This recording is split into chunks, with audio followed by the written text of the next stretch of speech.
Kisah lakon gila. Raden Kuning kemudian menceritakan kepada Pangeran Arya Mataram, Ki Gedeing Suro, Bujang Jawa, dan Punggawa Kedung kisahnya diculik perompak di Muara Sungsang. Asen dan Cuncun ikut mendengarkan dan sesekali meluruskan cerita Raden Kuning. Peristiwa pertama yang diingatnya adalah saat ia melangsungkan prosesi sakral pernikahan.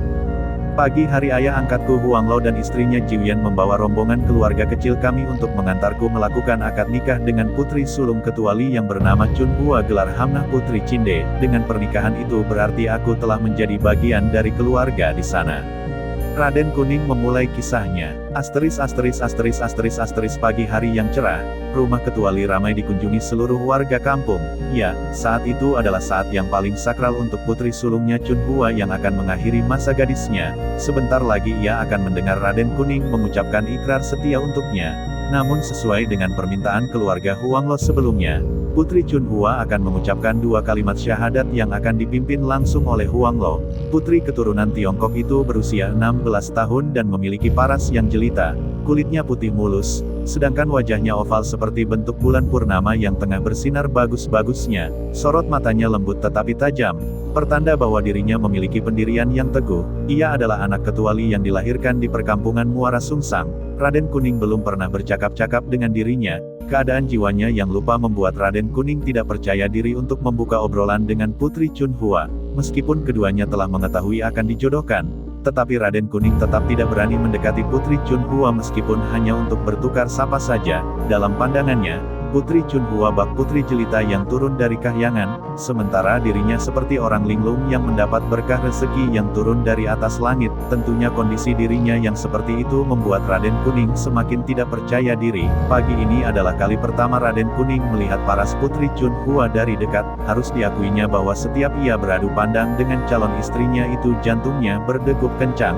Tabib Yu yang mendampingi Raden Kuning sebagai pihak keluarga sempat tersenyum-senyum sendiri melihat prajurit yang selalu menang dalam pertempuran itu bertingkah seperti orang kalah perang. Wajahnya tertunduk menatapi lantai rumah dari kayu.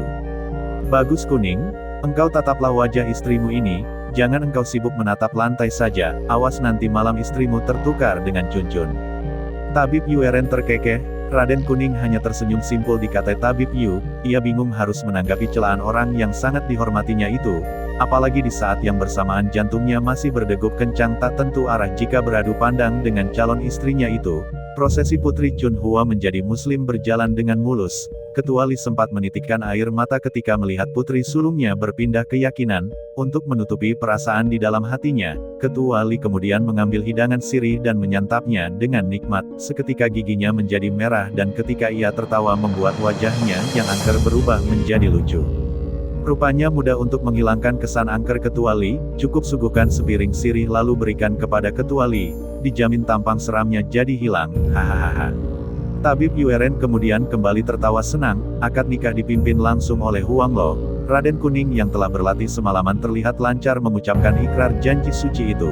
Ketuali sendiri yang menutupkan kerudung berwarna merah kepada putrinya yang sekarang telah menjadi istri sah Raden Kuning. Kedua pasangan suami istri itu lalu melakukan sembah sujud kepada Ketuali dan istrinya serta Huanglo dan istrinya, Putri Cinde menangis bahagia ketika ia mencium tangan ayahnya Li Tantong.